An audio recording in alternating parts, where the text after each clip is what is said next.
देखिए, आज की हमारी जो कहानी है वो कहानी दो ऐसे शख्स की है। एक शख्स जो कि आईपीएस ऑफिसर बनना चाहता था, वहीं एक दूसरा शख्स जो कि एक डॉन से इंस्पायर होकर डॉन बनना चाहता था। सोचे जब एक आईपीएस ऑफिसर बनने वाला शख्स और एक डॉन बनने वाला शख्स आपस में मिलेंगे और भिड़ेंगे तो क्या होगा। जी हाँ, आज की कहानी हमारी कुछ ऐसी ही है। तो नमस्कार, मेरा नाम है विवेक सिंह और एक नई सच्ची घटना में आपका स्वागत करता हूँ। तो चलिए कहानी को शुरू करता हूँ। कहानी को अंत तक सुनिएगा, तब तक चैनल को आप सब्सक्राइब कर लीजिए। आज की हमारी जो कहानी है वो कहानी है दिल्ली की। दिल्ली में एक थाना है, गोविंदपुरी थाना।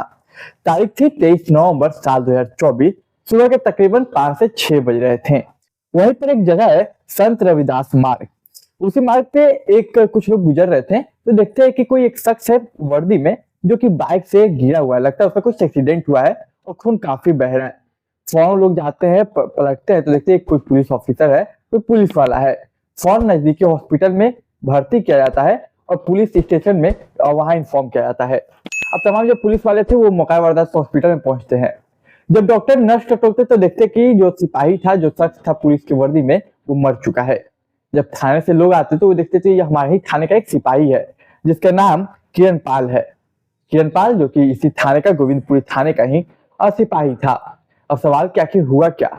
तमाम लोगों से जब पूछा गया तो सभी ने बोला कि हम जब जा रहे थे, गुजर रहे थे, तो देखा कि बाइक से दबे हुए हैं और काफी ब्लड गिर रहा है। तो हमने सोचा कि क्यों ना हॉस्पिटल में भर्ती कर दे, लेकिन शायद आने में इन्हें देर हो चुकी थी। अब सवाल ये कि एक पुलिस वाला को किसने मारा।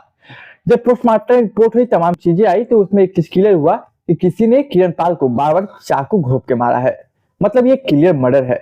लेकिन एक पुलिस वाला को कौन मारेगा, वो भी बीच सड़क पर। पुलिस के तमाम सवाल थे लेकिन जवाब कुछ नहीं था। पुलिस फौरन जाती है, वहां के तमाम सीसीटीवी कैमरे को खंगालने की कोशिश करती है, शायद वहां से कुछ मिल जाए। जब पुलिस सीसीटीवी कैमरा खंगालती है तो वहां पे 3 लोग कैप्चर होते हैं।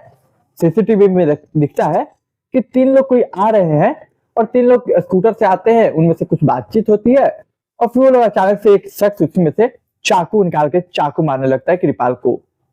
और जब किरण पाल को चाकू मारता है वो वहीं पे बेहोश हो जाता है, वहीं पे तड़प तड़प के मर जाता है, दम टूट जाता है। जब तक लोग आते हैं, जब तक लोग देखते हैं, तब तक वो मर चुका था। तब तक सुबह ये 5 बजे की बात थी जब लोग आए थे। अब पुलिस का सबसे पहले जिम्मेदारी था, ये कर्तव्य था कि वो पकड़े उसको, उस शख्स को पकड़े जिन्होंने मारा। और मैं थोड़ा सिपाही के बारे में बात करूँ, ये जो किरण पाल थे, इनके अगर बैकग्राउंड के बारे में बात करूँ तो असल ये यूपी के एक बुलंद शहर है, वहां के रहने वाले हैं। यूपी के बुलंद शहर में रहने वाले इनके पिता का नाम द्वारिका सिंह।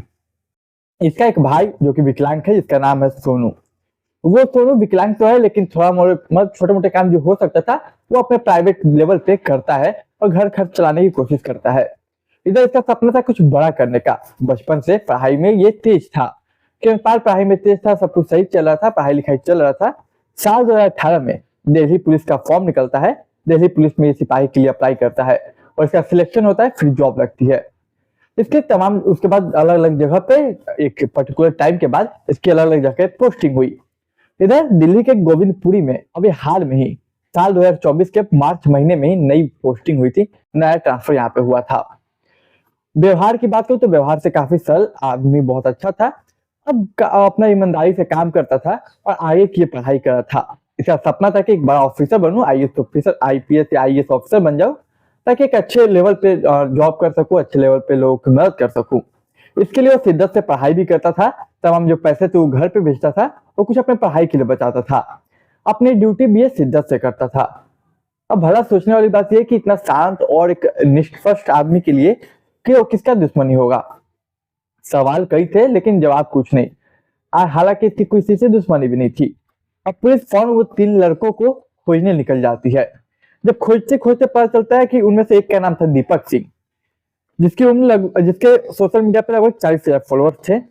इसके बाद एक का नाम था उसी में से कृष गुप्ता और तीसरे बंदे का नाम था राघव उर्फ रॉकी। अब पुलिस सबको पकड़ने के लिए तमाम तरह की कोशिश करती है, अपनी टीमों को अलग सचेत करती है, सभी को भेजती है कि जाओ पकड़ के लाओ। दीपक सिंह को पुलिस जब पकड़ने जाती है तो दीपक सिंह के जब देखता है कि पुलिस आ रही है तो फौरन वो गोली निकालकर पुलिस पे हमला करता है। अब जवाबी फायरिंग में पुलिस पे हमला करती है तो दीपक सिंह के पैर में गोली लग जाती है, वो वहां घायल होता है। फिर पुलिस वहां अरेस्ट करती है। इसके बाद कृष गुप्ता को भी पुलिस आराम से पकड़ लेती है, लेकिन उसमें से एक राघव था, राघव उर्फ रॉकी। उसे पुलिस पकड़ने में नाकामयाब होती है। फिर पहले दो लोग से पूछताछ किया जाता है कि आखिर तुमने ऐसा किया क्यों और हुआ क्या था, आखिर तुम्हारी दुश्मनी क्या है और किरणपाल से। तभी लोग बताते हैं सर हमारी कोई दुश्मनी नहीं है। दरअसल हम लोग तारीख थी 22 नवंबर साल 2024 की बात है। हमारे एक दोस्त है जिसका नाम है देवू, वो ई रिक्शा चलाता है। उसका बर्थडे था तो रात को तकरीबन 12 बजे हम लोगों ने केक वगैरह काटा, फिर हम लोगों ने दारू वगैरह पिया, फिर थोड़ा बहुत पार्टी उटी हमने किया। सब कुछ सही चला था, लोग पार्टी उटी करते रात को थोड़ा बहुत नशे में थे। फिर मैं क्रिश और राघव तीनों निकल जाते हैं साथ में। लेकिन देखिए होता क्या है कि कुछ देर चलते हैं, एक दुकान पे रुकते हैं, वहां पे जाके सिगरेट वगैरह पीते हैं। सिगरेट पीने के बाद फिर हम लोग अपना स्कूटर निकालते हैं। गली नंबर शायद 13 है, मैं माफ कीजिएगा याद नहीं है, और 13 साल गली नंबर। वो लोग होता है कि वहां पे किरणपाल पहले से मौजूद था। वो लोग देखता है कि ये लोग अच्छे से स्कूटर नहीं चला रहे हैं, मतलब डगमगा के चला रहे हैं, तो वो इन्हें रोकता है। फिर बोलता है कि तुम क्या कर रहे हो, कहाँ जा रहे हो, तमाम तरह के सवाले करता है, जो कि एक पुलिस वाला आमतौर पर करता है और ऐसे हालात में किसी को देखे तो। ये लोग बताते हैं कि मैं सर ऐसे ही जा था, कुछ नहीं। अब कुछ डाउट होता है किरणपाल को। वो कहता है उसी में से एक शख्स जो था, जो कि फरार है, राघव उर्फ रॉकी, उसका बोलता है फोन दिखाओ अपना।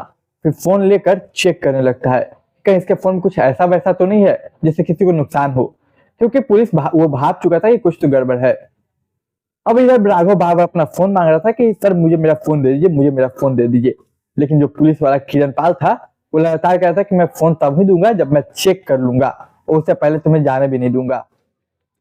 राघव जिसकी उम्र केवल 19 साल थी, देखने में बच्चा और वाकई में वो बच्चा था, तो पुलिस अपने तरफ से तसल्ली करना चाहती है कि कुछ ऐसा क्राइम ना कर दे या क्राइम ना किया हो जिससे किसी को नुकसान हो। बस इसलिए किरणपाल वो मोबाइल चेक कर रहा था। लेकिन इसी बीच राघव को बहुत गुस्सा आता है, ये भी एक डॉन से इंस्पायर्ड था। और राघव को गुस्सा आता है, वो चाकू उसके पास रखा हुआ था, वो चाकू निकाल के किरणपाल पे तवातोड़ 4-5 बार चाकू से वार करता। अब वो उस वक्त वहां से जैसे वार करता अपना मोबाइल लेता और स्कूटर लेके भाग जाता। अफसोस कि उस वक्त वहां मौका वारदात पे कोई पब्लिक नहीं थी, कोई जनता नहीं थी जो कि शायद किरणपाल की मदद करती, उसे बचाती। जब तकरीबन सुबह 5 बजे लोगों ने देखा तब तक देर हो चुकी थी, काफी ब्लड निकल चुका था। इसके बाद पुलिस ने राघव के लिए घेराबंदी करना शुरू कर दिया तमाम जगह पे। पुलिस ने मशक्कत की लोकेशन ट्रैक किया, तब जाके एक जगह में पता चला कि यहाँ पे राघव है। और फिर वहां पे जाके पुलिस ने घेराबंदी किया पूरे तरीके से। घेराबंदी करके जब उसे भनक लगा राघव को कि पुलिस उसके पीछे है, वो फायरिंग करता है। अब जवाबी फायरिंग में जब पुलिस फायरिंग करती है तो लगातार 4 गोलियां लग जाती है उसे, और गंभीर रूप से वो घायल हो जाता है। अब फौरन पुलिस उसे पकड़ के हॉस्पिटल ले जाती है जाके उसकी जान बचे, लेकिन अफसोस कि वो बचता नहीं है। देखिए बताया जाता है कि जो ये शख्स है, इसके सोशल मीडिया पर अच्छे खासे फॉलोअर थे, वो डॉन से इंस्पायर था। वो एक डॉन बनना चाहता था, क्रिमिनल बनना चाहता था। तमाम लोग आईपीएस ऑफिसर से, तमाम लोग सेलिब्रिटी से इंप्रेस होते हैं, इंस्पायर्ड होते हैं, लेकिन ये एक डॉन से इंस्पायर था, उसे डॉन बनना था। बताया जाता है कि पहले भी इसने कुछ 1-2 क्राइम कर रखे हैं जिसके खिलाफ पुलिस में मुकदमा दर्ज था इसका। तो आप बताइए आपको ये कहानी कैसी लगी और आपकी अपनी क्या राय है इस कहानी पे, आप अपनी राय कमेंट बॉक्स में जरूर रखिएगा। तो देखिए मैं ऐसी कहानियां लाता रहता हूँ, तो मेरे चैनल को आप सब्सक्राइब कर सकते हैं और आप अपने दोस्त, रिश्तेदार और फैमिली के साथ ऐसी कहानियां शेयर कर सकते हैं। मैं अक्सर ये कहानी लाता हूँ जो कि सच्ची घटना पर आधारित होती है। तो मेरे चैनल को सब्सक्राइब कीजिए। मैं मिलूंगा एक नई कहानी में, तब तक के लिए मुझे इजाजत दीजिए।